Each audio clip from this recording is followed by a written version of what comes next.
This is Inside Texas Politics with Jason Whiteley on WFAA. Time now for Reporters Roundtable to put the headlines in perspective. Bud and Ross both still with us, and Berna Dean Steptoe, Channel 8's political producer, joins us each week as well. Ross, will start with you. And early voting beginning tomorrow. Governor Abbott already out with ads attacking Lupe Valdez on abortion and as too liberal. What's his strategy on this? Well, I think calling her too liberal in a Democratic primary runoff and saying that she's pro-choice is probably helping her with Democratic runoff voters. And, you know, at this moment, it looks like an in-kind help for her rather than an attack. He wants to run against her, huh? I think that's directly his strategy. You know, the polls show that a race with Andrew White would be closer. You know, Abbott's almost picking his opponent here. He's saying, "Don't you run against me, Lupe." So, you know, it'll favor her in the primary. Surprised to see this? I totally agree that it favors her. It just regenerates her people. It gets them out there to vote. Yeah. Let's talk about Senator Cornyn too, Ross. He said he doesn't understand why Texas and Attorney General Paxton are suing over DACA. He's the #2 Republican in the Senate, and, you know, he's kind of going after his own people here. How's this going to work out?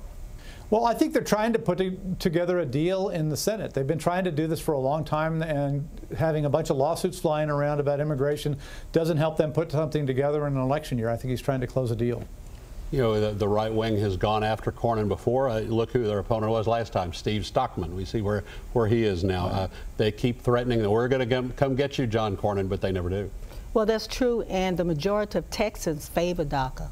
So he doesn't have any political peril in that respect. But it's a popular law at this point. Well, not law, but a 70%. popular effort. Yeah, 70%. And Paxton said the entire time, too, that you know, hey, President Trump's rescinding of DACA has gotten tied up in courts. Congress isn't acting, so I'm going to go ahead and move forward. Does Congress really have a chance to get something passed here?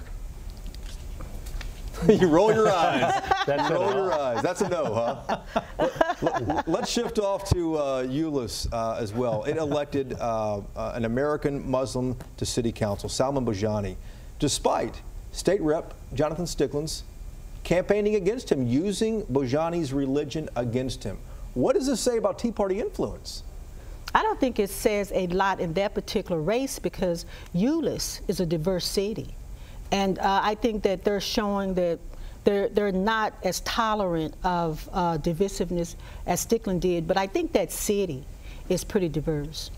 It showed that Stickland's technique probably didn't work. Stickland issued a big Muslim alert and a warning to Euless voters. That triggered a backlash, including, the stories really haven't talked about this, some evangelical pastors and Christian pastors who rose up and said, we cannot let faith determine who's on city council. So that's an interesting trend. Does that suggest that the suburbs are changing, or Euless might just be a little different? Euless is a little more diverse. Yeah, it's a little bit The Tea Party has lost its last several races. They have one more runoff coming up. They've lost their last few races in that part of the county. Gotcha. Yes, I think it's more of that city, other than whether or not the Tea Party is losing influence. I don't think we could tell with that particular race. Gotcha. Thank you guys very much. Ross, thank you as well, too. We appreciate you watching as well. ABC's